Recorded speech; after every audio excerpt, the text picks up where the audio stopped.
So I hope you have heard a little bit about job analysis last time.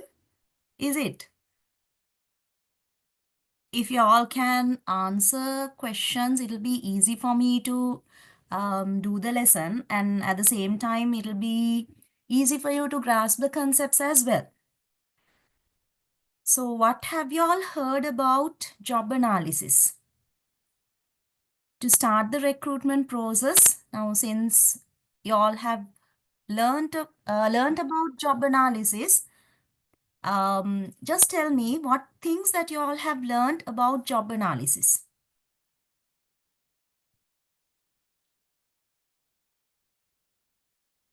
Yeah, nothing. Okay, so for us to start the recruitment process, we can't recruitment and selection both actually goes together. We first do the recruitments and then we kind of start selecting the candidates. So for us to start the recruitment process, first of all, we should have an idea about what type of a candidate we are going to recruit. At the same time, what this person is supposed to do. And so that we need to get to know based on the requirement that we do have in the organization. So today we are going to talk about the recruitment process and then the importance of doing the job analysis before we start the recruitment. So the outline for today's session would be the aims of recruitment, the recruitment procedures, what type of documentation supports this recruitment process. That is the place where we talk about job analysis, where we derive job descriptions and person specifications. And then finally, we are going to discuss a little bit about recruitment methods. So these are the topics that we'll be basically covering today. So for us to start with recruitment, the main purpose of recruitment is attracting the talent that we need to grab for our organization's success. So sometimes students that get confused what this recruitment and selection is all about. You have to remember recruitment is where we try to attract the talent. Okay. So when we try to attract talent, we have to make sure that we get the right skilled people. For instance, there can be candidates who are really skilled, but at the same time, we have to see whether they are matching with our requirement. Okay. And in order to achieve the strategic goals in our organization, we have to make sure that we recruit and select the people with appropriate competencies. So because and also at the same time, you do see that there are so many organizations and there's a lot of competition within the organizations to get the best people into their organizations. So all the organizations are trying to grab the best people into their organizations.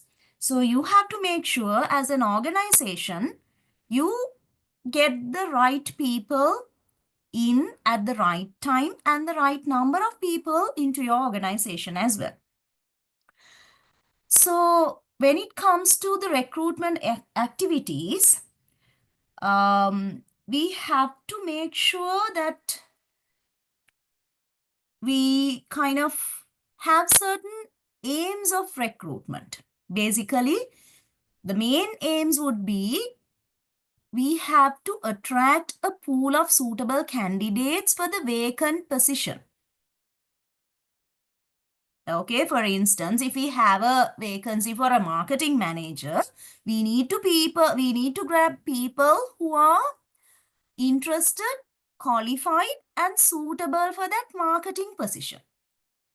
There can be skilled people in other areas, but for the marketing position, we have to have people with, for instance, a marketing degree, a specialization in marketing, or maybe professional qualifications like SIM. And at the same time, so these are things that will help that candidate to perform that job role. At the same time, having those qualifications doesn't mean that the person is kind of suitable for that position. So that is a kind of a requirement for them to have. So when they have that requirement, they will be able to perform certain tasks. So that is what they are going to perform in their job role. So this pool of candidates that you're going to attract should be having the required qualifications as well as the skills and competencies that are required for the position. And also in the recruitment process, you have to make sure that this process is fair, and also if in case it is needed, we should be able to justify our selections. And at the same time, we have to ensure that these recruitment activities would contribute towards the goals of the organization. For instance, you all know that now HR department is the section which does this recruitment, selection, and managing people in that organization. So they contribute towards organizational goals by getting the right people in, attracting a right pool of candidates, and after they are in, you have to make sure that they're happy within the organization. So they do all these activities which are needed to manage the human capital in that organization. So in that way, they are contributing to the company goals for the company to get more and more profits. To be more profitable, you need to make sure that you get the right people in. At the same time, they will retain within that organization. So they kind of make sure that they contribute towards achieving the goals of the company. And also the recruitment activities that we do conduct should be cost effective. For instance, doing recruitments is a cost for that organization. So when we talk about this recruitment can be done internally or externally.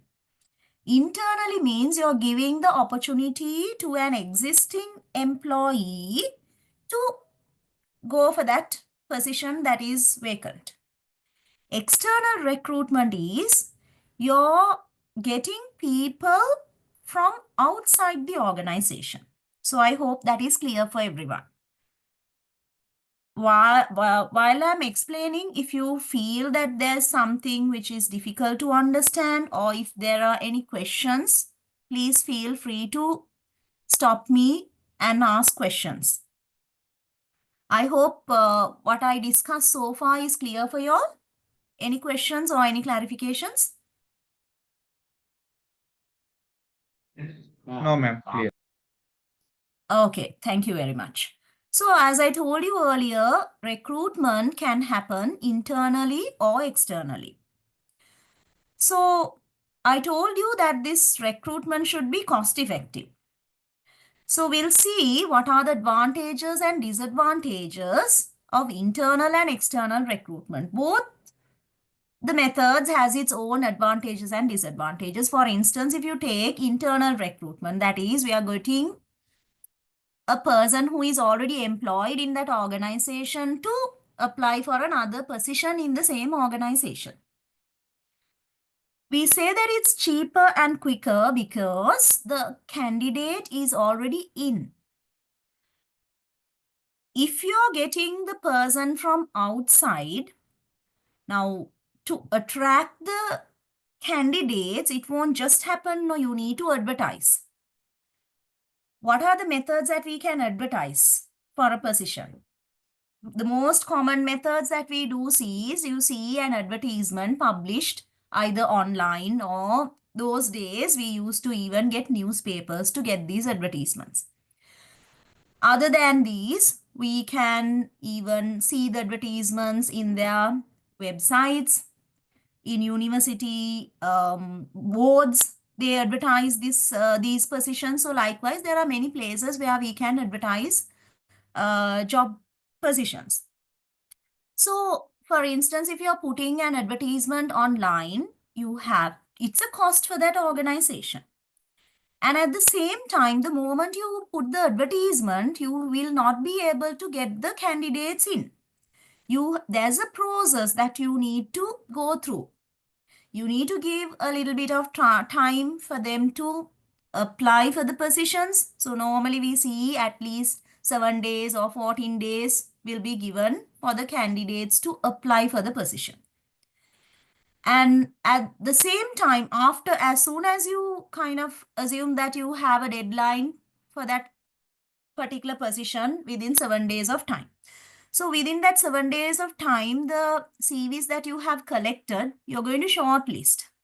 And then you're going to call them for an interview, or whatever the selection method that you're going to use. We'll be discussing it tomorrow. So by the time you kind of shortlist and call them for an interview, and then once you go through these selection process, it will take some time.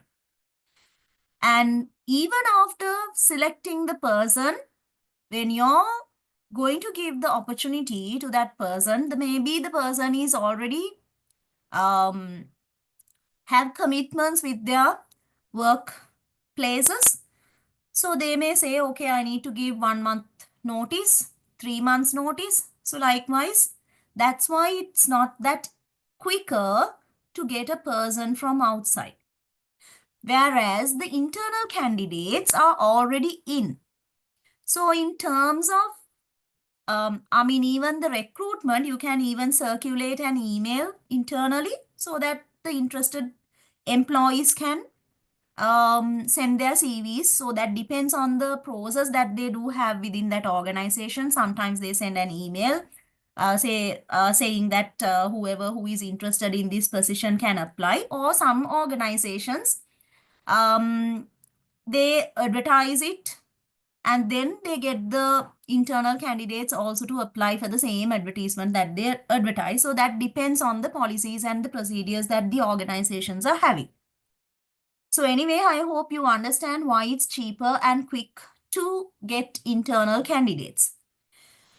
And another advantage is they are already in and they know the processes, procedures, and the culture. So they are familiar with how that organization is operating. And at the same time, it's a kind of an opportunity. Normally, when it comes to internal recruitments, the employee is going for a better position. It's a kind of a promotion. So it can be taken as a motivational factor for the employees. At the same time, people who had been eyeing for that position, maybe they may get disappointed. So at the same time, there's a disadvantage of other candidates getting disappointed.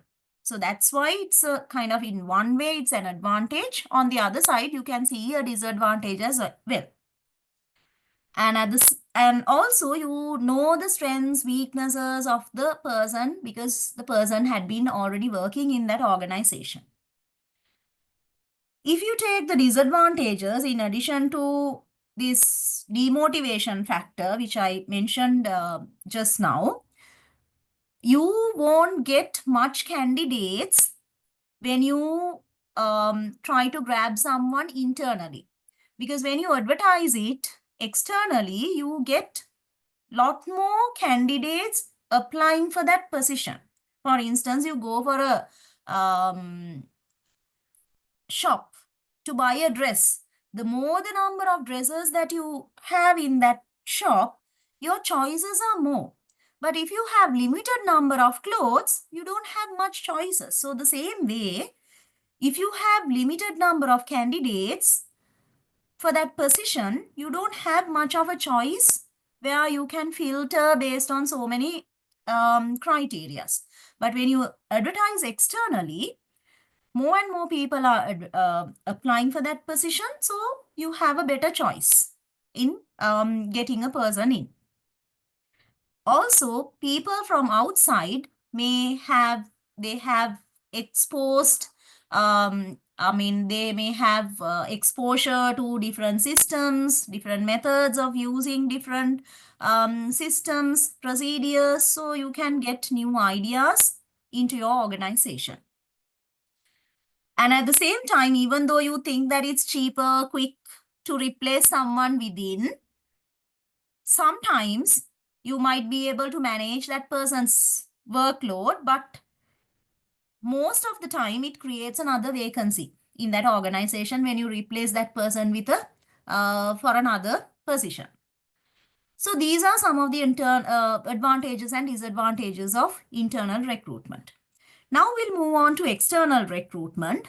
So people are coming from outside and they will bring new ideas based on different places that they have been working before. And also, you have a large pool of workers where you have so much of you have a pool of candidates where you have so much of choices, where you can put so many criterias to filter the candidates, and they may have lots of experiences rather than your own employees. Maybe they have foreign exposures, or maybe different would have got experience in different cultures, processes, systems, so it might be an advantage for your company. But as I told you earlier, this is a kind of a lengthy process where you need to advertise, select, and then we have to wait till that person is able to join the company. So that's why it's a kind of a longer process. At the same time, it's kind of expensive. And sometimes if you do not have trained people in the selection process, it might not be that effective, so that you might not be able to get the best candidate in. And at the same time, it's not only the people who are interviewing the candidates. At the same time, you have to make sure that you select the right selection methods. For instance, if you are to take a software developer, if you're going to recruit a software developer, you can't just have an interview just to talk to the person. Maybe you may have a kind of a selection method to see how well this person is good at programming. You can get that person to kind of type a small program and then run the program and see how it works. Okay, so likewise, the selection methods also should be chosen accordingly. Any questions or any clarifications on the internal and external recruitment methods?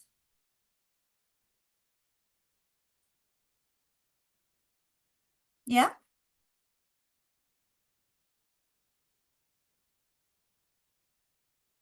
Anything that you want to clarify?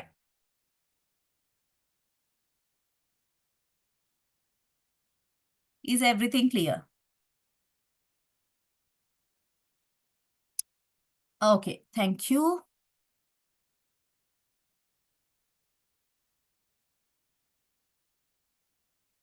So now we are going to discuss a little bit about the recruitment procedure.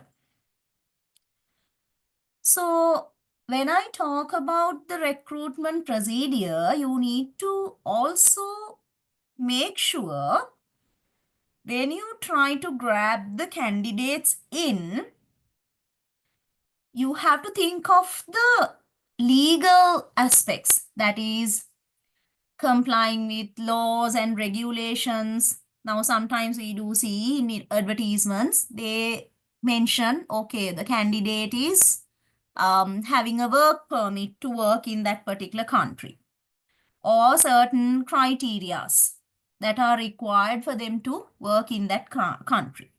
And at the same time, whether kind of discrimination, in terms of discrimination can happen based on the gender, religion. So in certain advertisements, we do see that we are an equal opportunity employer. So we need to think of such things as well. So anyway, with all of these, when we start the recruitment, we have to first make sure that we are clear about the job role that we are going to advertise. Because if you don't have an idea about what this person is going to do and what this person is supposed to have in order to do this job role, first of all, the organization should have an idea about this job role. And then only we can create the advertisement so that we can advertise it. Because, for instance, if you take advertising in the sense we are going to sell that job role. Assume that we are going to advertise a marketing manager position. So we are going to sell this position. So whoever who is interested will send their CVs. So when people send CVs, they are selling themselves. Okay, so they need to kind of make sure that they fit into the advertisement that we have advertised. So in the recruitment process, for us to attract applicants, we have to make sure that we have defined the job role correctly. Okay, otherwise what happens is we may not get the right pool of candidates in. For instance, if you're going to sell your vehicle, you need to make sure, now if you just say, okay, I'm going to sell this vehicle, people will start asking, okay, I'm interested. What is the brand? What is the mileage? All these things will come into their mind. So to avoid, because now when they start asking, now you just put an advertisement saying that, okay, I'm going to sell my vehicle.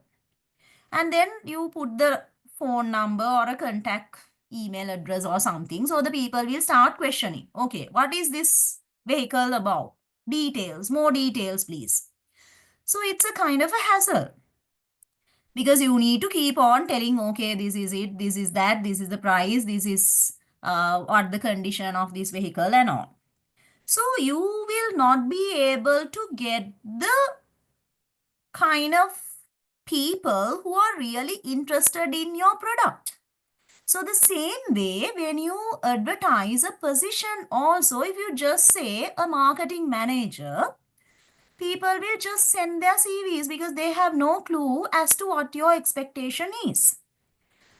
So for us to make sure that the people are aware about what our expectation is, we have to make sure that we include all the necessary requirements. We can tell. So that is why it's important for us to define this job role. Because first of all, we have to make sure that we are clear about what this job role is all about. For instance, we have to say, okay, we are looking for a person who has a degree specialized in marketing. So then we can make sure a person who has a general degree may not apply for this position.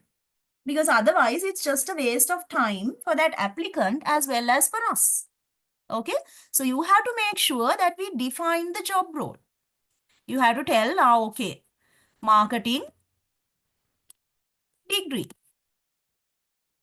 And then we also say, okay, we need a minimum of 5 years of experience as a marketing manager.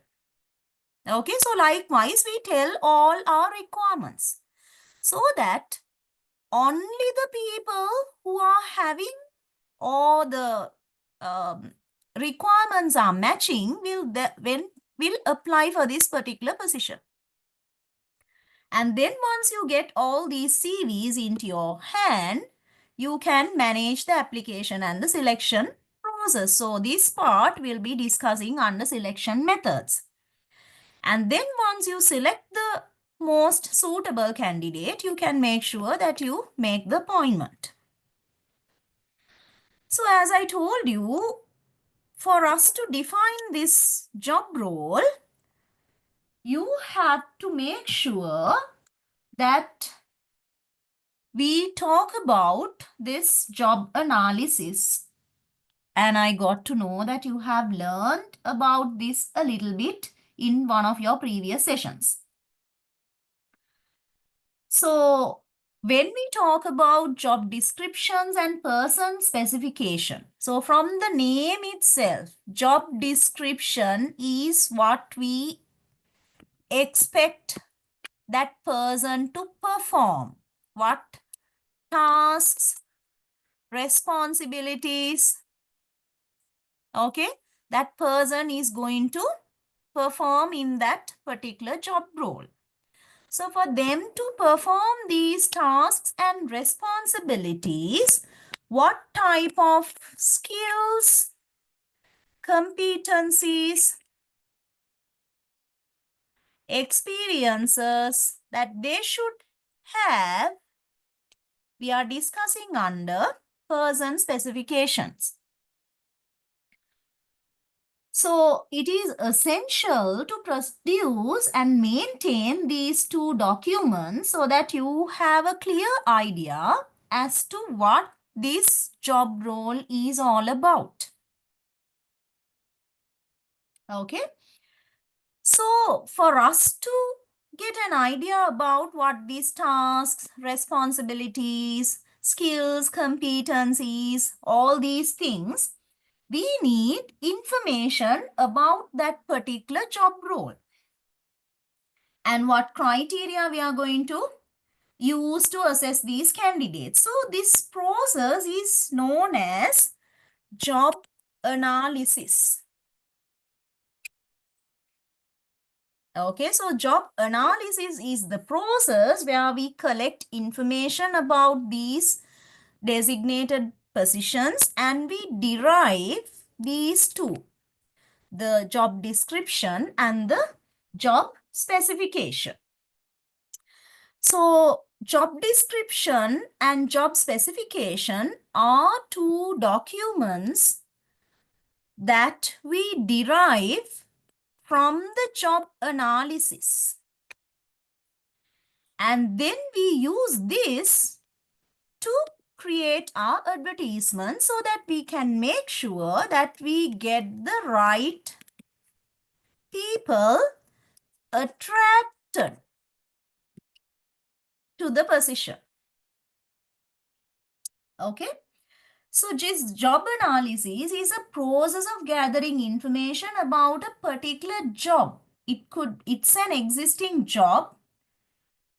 We are finding out what this position is all about, what is being expected from this, what we expect from the person who is doing this job role, and for that person to perform that job role, what skills and competencies the person should have.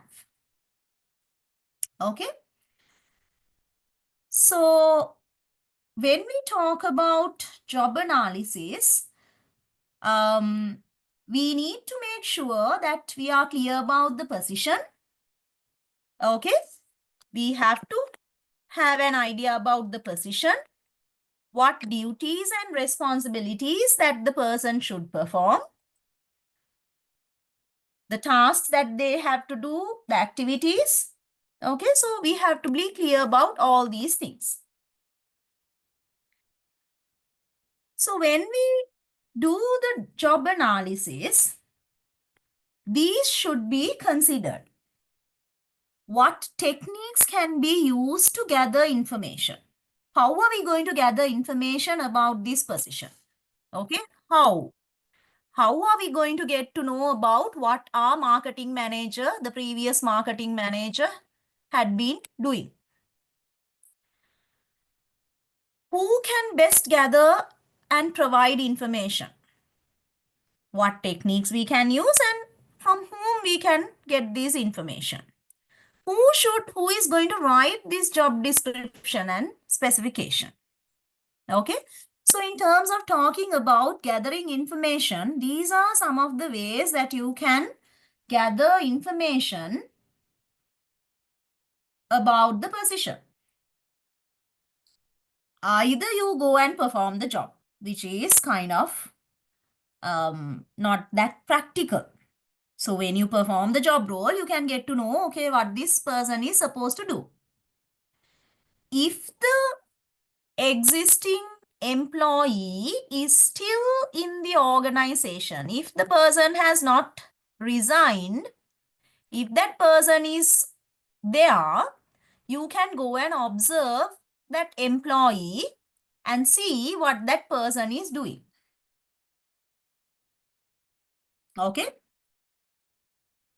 So if you like the first one, which I told you like actually you have to do the job role. But when you're doing the job role, there are certain advantages and disadvantages. You can really get to know what that person is supposed to do. But the disadvantages would be like you have to make sure that you are also competent in doing it, and it takes so much of time for you to perform the job role and get to know it. But if you're going to observe, that is only if that person is already there. But if the person has already left the organization, this is not possible. But if that person is already there, if that person has given the resignation, but the notice period is still there, so the person is already there in the organization. So in that case, you can observe what that person is doing, what tasks that person is performing. But again, when we talk about these observations, it's also time consuming because you have to be there all the time. Okay. And also at the same time, psychologically, when someone is watching, sometimes employees might not behave the same manner when they're actually doing the job role. So you might not be able to get the exact picture about what that job role is all about. Okay. Another thing is you can, if time permits, you can interview the person. For this also, the person should be there in that organization, or if that person has already left, sometimes you might be able to talk to the candidate, talk to the employee, and then get to know what that person had been doing while they were performing the job role. So the advantages would be sometimes like you can get to know more things about rather than observing the job. Okay. But when it comes to the disadvantages, we don't know whether the people will respond. Now, if that person had left the company and you're calling this person, sometimes maybe you might not be able to catch the person, maybe because the person is busy with the new job. Okay. So, and also the person who is collecting this information also should kind of have good interweaving skills to extract the information from that person. Okay.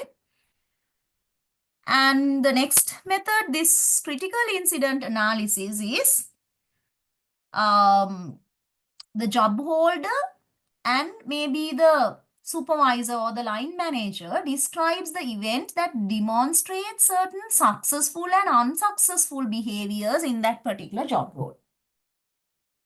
Okay, so those are critical incidents. So if it is a very successful thing, people remember because it's critical. And if there had been certain unsuccessful behaviors, that also kind of they may remember. So again, that it focuses on the behavior, what people actually do, and the disadvantages would be, again, it might be time consuming, and some may not, some may fail to acknowledge some of the more routine aspects of that particular job. So likewise, there can be disadvantages as well. The last way of gathering information would be you can give a questionnaire. Okay. So when you're giving a questionnaire, sometimes again the people might not respond properly. The response rate might be very low. And An advantage could be the same questionnaire can be given to every employee with the same job title. So if there are like many people in that particular job role, because there are certain positions you have like many positions, no, the same title, so that's an advantage. You can get to know, so that you can even compare and see, okay, what this um like the people in the same job role, what are the differences and what how they have been performing this. But at the same time, people might not respond, the response rate might be low, and also sometimes the way they understand the questions. So you have to be very thorough with developing questionnaires and make sure that you have done a proper questionnaire to get the correct answers from them. Okay, any questions on the techniques that can be used for gathering information? Anything which is not clear or any questions?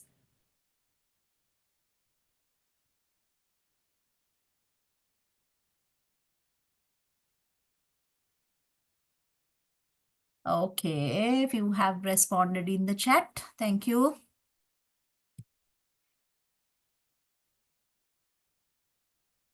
So, next we are going to, now we are clear about the ways of gathering information, and now from these methods, what information that we are going to include in the job analysis. So basically, you should be able to get a description about what duties that they have been performing in their respective job role, and what they are expected to achieve, whatever the tasks, important duties, the time spent for each duty. Sometimes you might not be able to give exact numbers, but normally now as a lecturer, we can say we kind of spend this number of hours for lectures per week. Okay. And for marking, moderation, for evaluations, we do spend about this number of hours. So likewise, we can say how many hours are spent for each tasks that you're supposed to do, and how often these duties are being performed. For instance, for a lecturer, we kind of have lectures, depends on the place, sometimes maybe daily or weekly, it won't happen monthly if you're a full-timer. So normally, like in a full-time position, we talk about the number of hours that we are supposed to do for a week. But when it comes to marking moderations, we don't do it every time. We do moderations at the end of a semester. Okay. So likewise, how often that particular duty should be performed. And the level of supervision. All the time, are you kind of getting instructions from your superiors, or do you kind of work independently? And what skills that are required for you to do the job? Okay, so for instance, if as a lecturer, we have to be knowledgeable about PowerPoint, these office packages, email, depending on the subjects that you're teaching, maybe whatever the softwares that you're supposed to teach. For instance, if you're teaching research, maybe softwares like SPSS might be a skill, a requirement. And are there any special conditions related to the performance of these tasks? So these are some of the information that we can collect using the methods that we discussed previously. And we do kind of get these information clearly before we advertise the position. Okay, so in a job description, we have to have the job title. What is the title? Now, in our previous the example that we were discussing, marketing manager.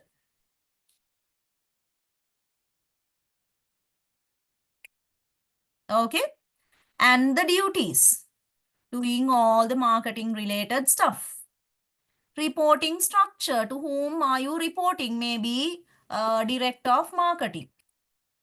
And there can be, this is whom you're going to report, and maybe you may also have people who are reporting to you. Assistant marketing manager, marketing executives. So likewise, the reporting structure includes to whom you're reporting as well as who else is reporting to you. Statement of purpose of the post. What position that you're going to do. So these are some of the basic information that we do include in a job description.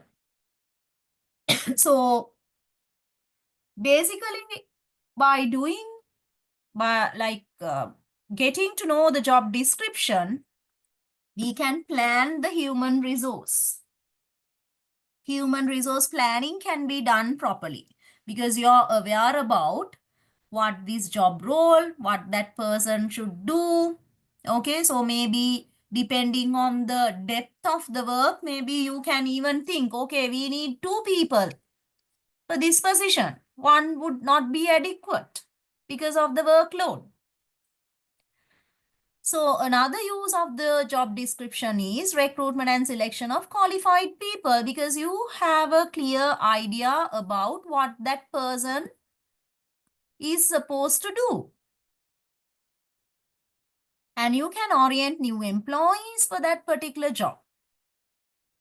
Day-to-day performance management issues are also can be looked into because you're clear about what that person's duties are. Managing their performance. Later, you will learn about something called performance management, performance appraisals. So based on what you do, your evaluations are being done. Because what the person is given in their job role has to be evaluated to see whether this person is performing the job properly. You can't expect a marketing manager to do something to do with HR stuff, no. So that person has to be evaluated based on the duties and responsibilities that are being given to the marketing manager. So the performance appraisals also should be done. You can easily do it because you have those documented. And based on what they're supposed to do, you, as I told you earlier, the performance can be measured. Now, for instance, meeting targets.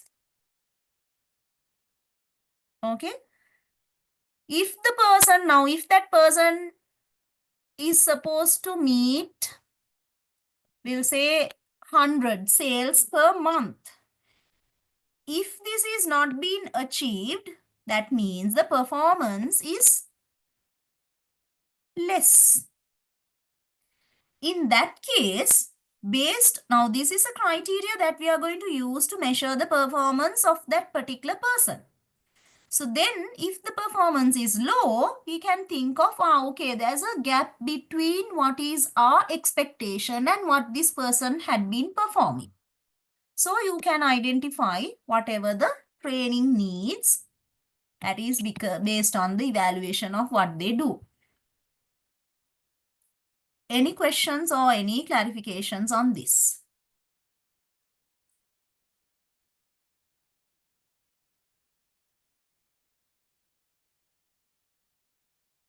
Yeah.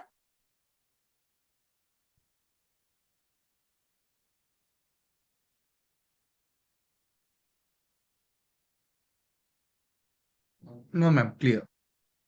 Okay, thank you.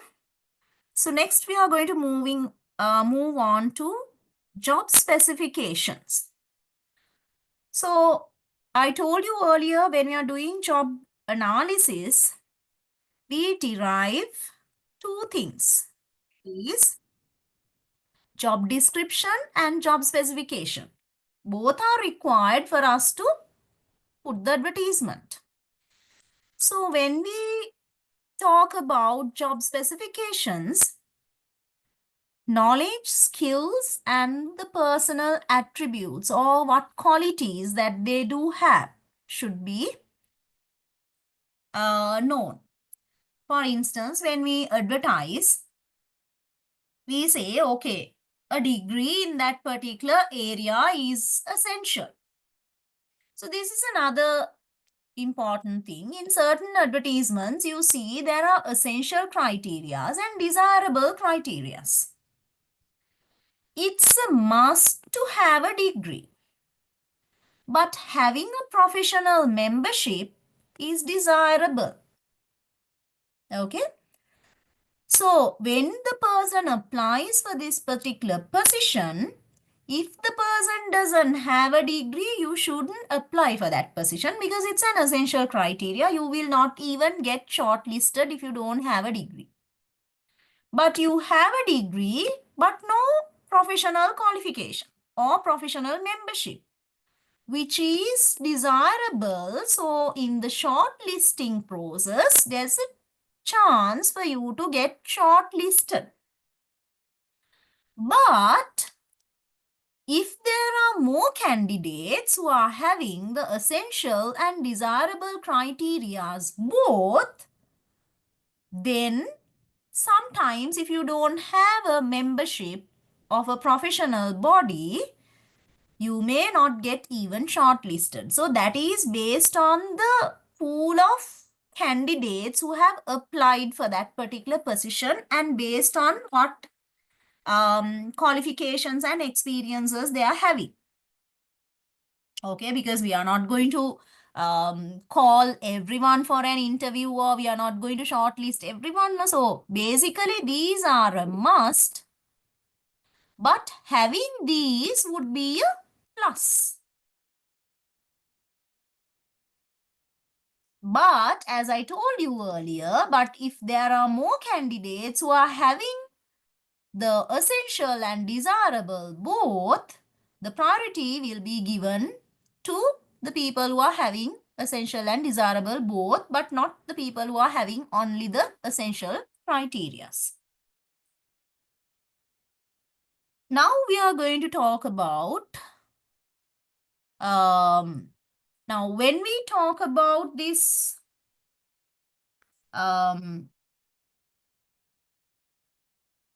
recruitments, there are different recruitment methods. For instance, I told you recruitment is you're going to attract people to the positions. So for you to attract, you need to have advertisements is one way of attracting people. So those could be on-site notice boards, newspapers, professional journals, recruitment agencies, university or career centers, job centers. Sometimes for certain job roles, it depends on the target. I mean, the pool of candidates that you're going to target. Sometimes maybe for sales positions and all, we do see even radio, television advertisements. Okay.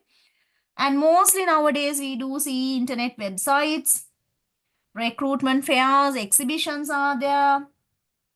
Okay, so this is the most common way of attracting people. And when we talk about these advertisements also, we have to be very careful where we are going to place the advertisement. So that is, as I told you earlier, your advertising method will depend on your kind of pool of candidates. Okay, and their experiences. Now, for instance, if you want to find out if you want to find a person who has so much of experience, maybe we do have different generations now. Okay, so these younger generations, they use these online sites, then this news like these online notice boards and all these things. But if you're kind of targeting certain segments, maybe a paper advertisement would work. Okay, so that depends on whom you're going to attract. And also it depends on the cost of placing your advertisement. So based on the company's, I mean, um, the kind of profits and the kind of ways that you kind of spend for advertising, you need to decide how much you can spend for it. So based on that also, you may think of where you are going to advertise. And nowadays, there's this thing called word of mouth, which is mostly used these days, and word of mouth and also the contacts. For instance, in the organization that I'm working for, we advertise only if we can't find a person within our personal contacts. Okay, first we get the existing employees to kind of recommend people, known people.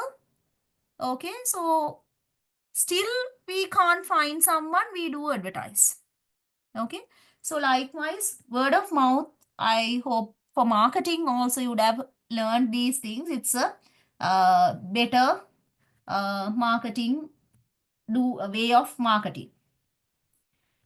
And when it comes to designing the advertisement also, you have to focus on certain things, little bit of information about the company, job title, main duties, that means whatever is there, whatever is coming under job description and job specification should be there. Some organizations, they put all the salary benefits and all these things, and the way how you're going to apply, whether it's by sending an email or sending it through post or going to the filling an application through their website. So likewise, all the instructions should be given as to how the people should apply for that particular position. And then finally, we do have e-recruitment, is where recruiting people online. So that is through internet sites, e-recruitment systems, okay, and getting people to submit applications, so that even though there's no position vacant right now, people can submit their CVs and keep. So whenever there's a position vacant, the organization can call the interested candidates. And also there are CV databases where we can use based on our requirements. So these are some of the ways that we could um, do recruitment. Any questions or any clarifications?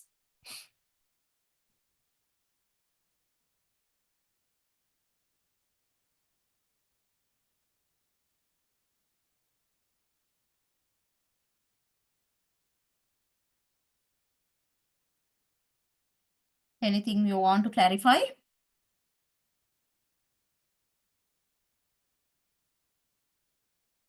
All good. Okay, so these are the things that we discussed today. Aims of recruitment. We discussed about the recruitment procedure, the documentation to support the recruitment process, that is by discussing about job analysis, job description, job specification, and also a little bit about the recruitment methods, job advertisements, what type of job advertisements can be used, where to put these advertisements, and a little bit about e-recruitment. Okay then. If you have questions, you can ask. Anything to clarify?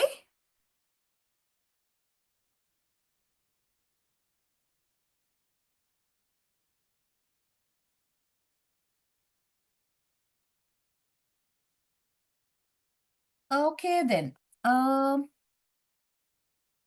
If you don't have any questions, I see on the chat you say that everything is clear. I'm glad that if things are clear for you. But please make sure that if you have any doubts or any clarifications, you get those clarified now.